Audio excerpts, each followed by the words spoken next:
We took this e-commerce brand from 60K a month to over 140K a month in 4 months only, and I want to break down exactly how we did it in today's video. If you're new to the channel, you don't yet know who I am. My name is Justin, and I'm the founder at fitadvertising.com, an online marketing growth firm specializing in elevating thriving brands by simplifying e-commerce growth. We've spent profitably over $9.6 million on ads in the last year alone, and are on track to spend another $10 million on ads this year. So let's get into today's video. Now, as you can see on screen right now, this is the title of this case study. We took them from 60K a month to 140K a month in 4 months. So the before. Now, this was the month prior to them going to work with us. So I first met with the owner actually in June 2023. So a subscriber of mine reached out to me via Instagram and said something along the lines of, "Hey Justin, there's either this client I'm working with that is like above my skill level, or one of my friends is working with a client kind of above their skill level. They're looking for an agency, and I couldn't help but think but a better agency than you guys." So I was like, great, let's get in touch. So I ended up meeting the two new owners of the brand who had just very recently acquired the brand. They were kind of new investors. They're starting to buy a couple e-commerce brands, wanting to turn them around essentially. So the brand blew up on social media in 2019 and 2020. It was doing very good back then, had a very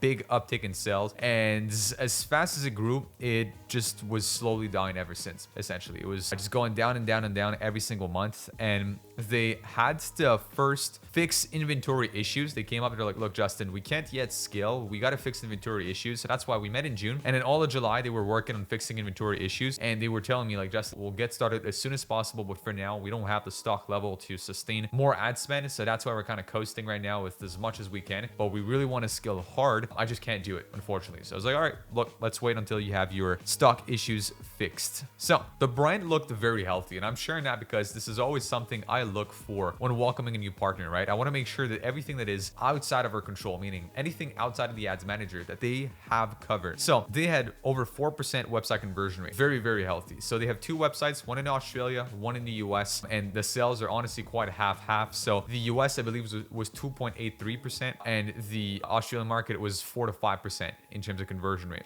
They had 20% returning customer rate on one of the stores. The other was something along the lines of 10 to 15, $80 to $100 AOV, and plus 70% gross margins. So everything looked very healthy. For me, this was like the perfect archetype of a brand that I knew we could get results with ads. Now, why did they need help? Well, the main thing they mentioned on the call was creatives. They were like, "Look, Justin, we blew up on TikTok. We know that UGC works great. We're still doing decent organically on TikTok, although they had stopped organic content for a couple of months and they were about to get started again on TikTok. So we're like, look, really, we know that the main thing now with the way ad platforms are moving, it's like creative firepower, and we need a team that's going to be able to produce this creative intake and like really manage the ads." Now, in terms of target, they came up with quite an aggressive target of like revenue increase of about 20% month over month, and they wanted to keep a 3x plus blended ROAS. So month one, right? Let's just go back. The before was about this 60K in revenue, a 7K in ad spend. Month one, we just pump up the spend by a lot. So here we had a 51% month over month increase in revenue, but a 178% increase in ad spend. I do want to note that because yes, blended drop a lot in that time period. They were still cool. Again, as long as it was above 3x. So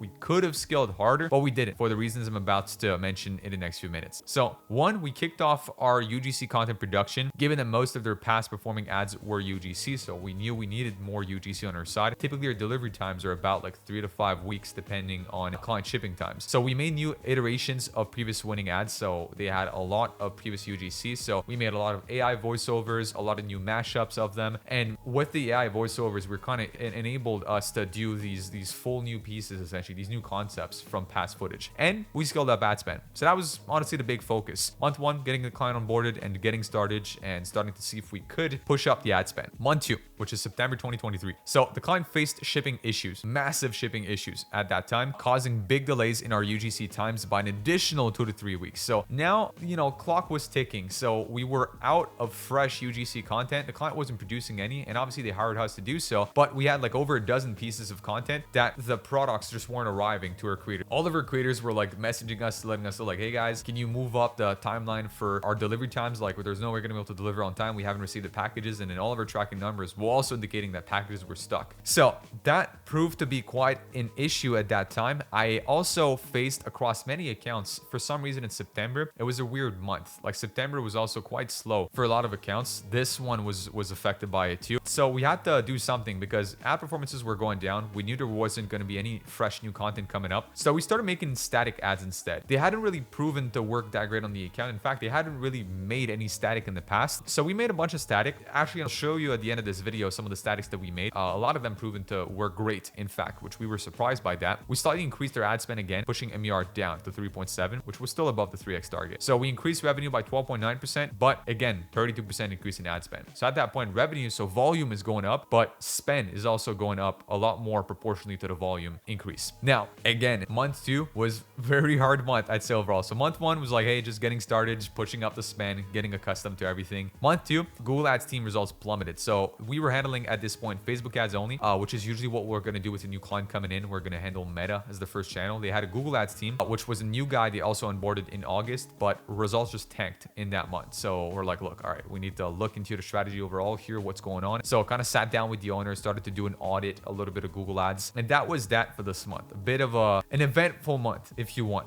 Month 3, hallelujah. As I say right here, shipping issues got fixed. All of our creators finally got their packages. So we had a lot of fresh new content coming up. And for the first month, the top 5 to 10 best performing ads on Facebook were all made by our team. So we were happy and delighted to see that our initial wave of UGC content proved to be working really, really good and outperform a lot of the other ads that these guys have had in the past and the iterations that we had made. So we added TikTok as a new ad channel with a mere 2K in ad spend. So we wanted to see if TikTok would actually work, given that they had started to start posting organically again. So pushing the total spend up a little bit. So at that point, quite of a stable month. I mean, we had a 7% increase in revenue and a 7% increase in ad spend. So both followed each other essentially within that month. Now, the client analyzed the September's P&L and realized that actually, like, if we would have gotten 3x blended, it would have been way too tight. So they're like, look, guys, you know what? You're already above that threshold, but it's good that you were above 3.5 because that's actually what we need for us to really have some wiggle room here in the back end. We're like, all right, cool. We'll keep it going with that as an objective.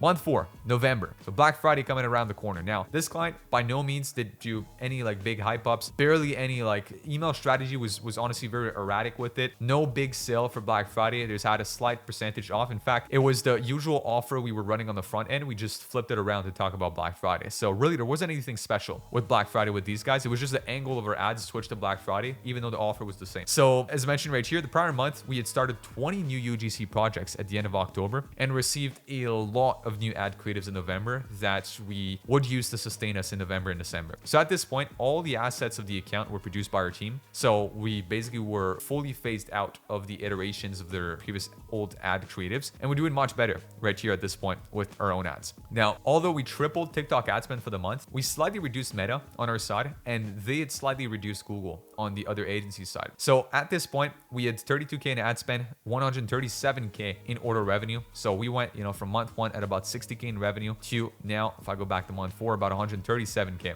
in revenue. So 25% month over month increase in revenue at this point and 8% increase in ad spend. So now we're starting to see some good equilibrium also within the account. Now, I'm combining month 5 and 6 because that was hurdle number 2. And I'm showing you guys all of this to show you the true reality of scaling. Scaling isn't a linear game. It's 2 steps forward to take 1 step back. Like there's always something happening when you scale. Now, first of all, in December, the client decided to bring all ad platforms with us. They decided to bring us on board for Google too and to get rid essentially of the other agencies. So now at this point, we're managing Google, we're managing TikTok, and we're managing Facebook. I'm showing you 2 months combined right here, just so you know, right? December started very slow. Like even though during Black Friday, all we did was change our ad angles to Black Friday. The first week and a half of December was like atrocious. Sales were completely down and then picked up again because we revamped the account with new ad angles to talk about like a hot Christmas. This is like a sex-based product, right? It's actually a vaginal healthcare product for women, but we're framing it much more with the sex angle with our ads. So talked about like a hot Christmas angle right here and, giving yourself to your man for Christmas as a gift. so on and so forth, right?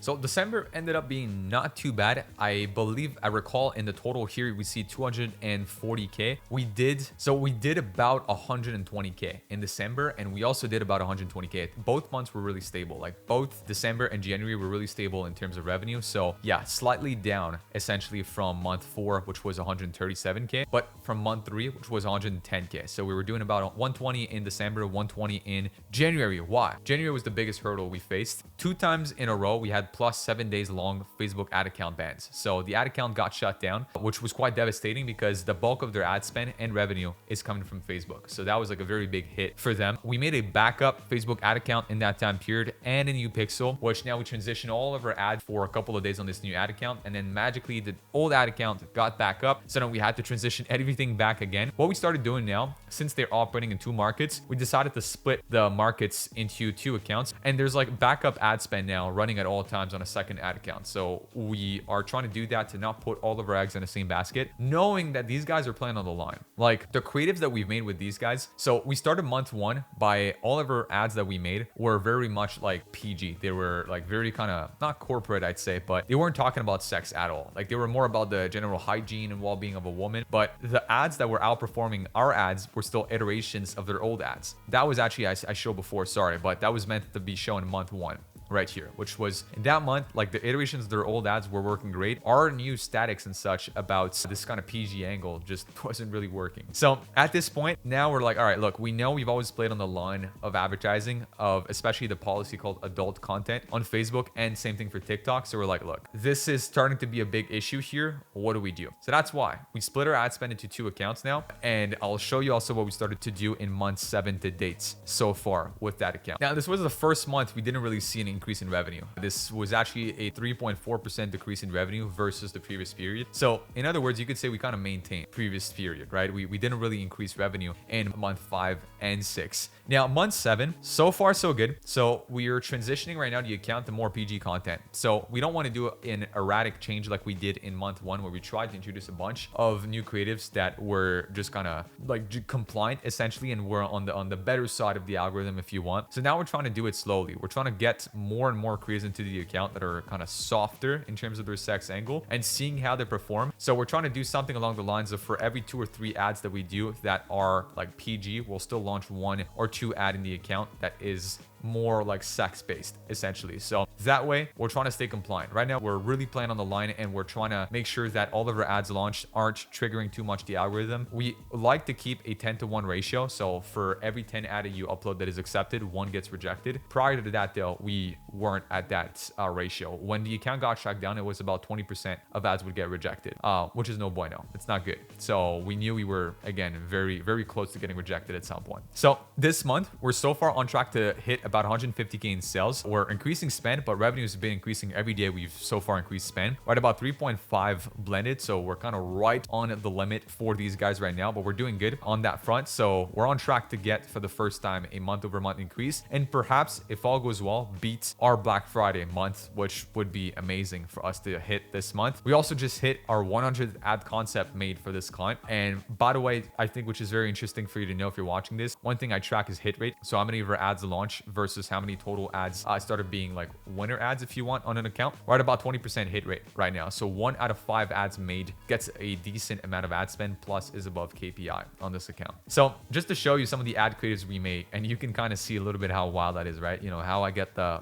wettest kitty ever. I can't see him with my ugly kitty. He won't see with me with my ugly kitty. Every girl needs these, period. He left me because when I opened my legs. Anyways, you get the gist of it, right? But with that said, like this right now is the top 6 ads of the last 2 months. You can see 5 of them are UGC. 2 of them are very product aware. They show specifically the product with very short video. It's like a 5 to 10 second video. And it's like just some very wild and like shocking angle or hook that we have right there that is all about the product. So very product aware. We've got 3 ads right here that are slightly longer. So these 2, same creator right here, just different iterations of a similar ad. One is 15, one is 17 seconds long actually. So still not the longest ad in general, but a little bit more time for us to have a creator and introduce the product. We noticed that for these guys, when we have a trending sound, when we have very fast-paced editing, and when we have like a wild hook essentially, and that usually transitions from seeing a woman straight into the product afterwards. Works great. So that's kind of the framework that's been working really good for this account. Here, a little longer one right there, actually. This is more of a 40-second one.